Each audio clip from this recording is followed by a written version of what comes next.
Good day, friends. We want to continue our class on work, energy and power by solving the problem on the board.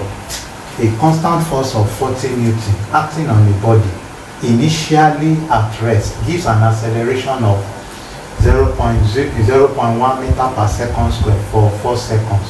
Calculate the work done by the force. So let's see all the parameters given in the question. By giving a force, that's solution.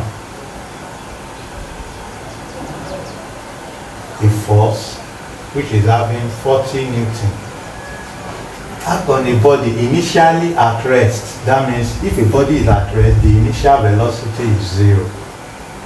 Gives an acceleration, that A is 0.1 meters per second square. And for 4 seconds, that's the time. Has to calculate the work done. You know that the formula for the work done is force times distance. But the question has no distance, but we have the force.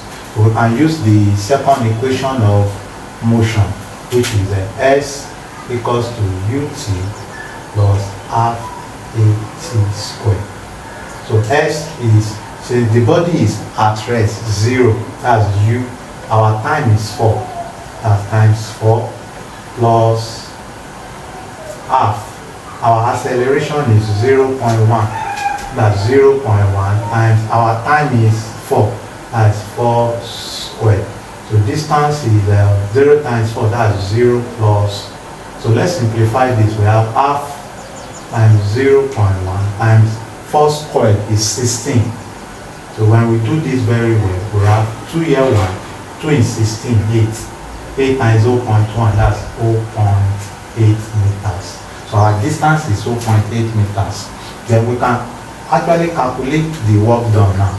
So the work done W is force times distance, and to give us force is 40 Newton, our distance is 0.8. So when we do this very well, 4 times 10 times 8 over 10. 0.8 is over 8 over 10. That's 10 cancel 10. We have 4 times 8. That's 32 joules. The unit of work done is in joule. Bye for now. I think you have seen something in my video. See you in my next video. Bye.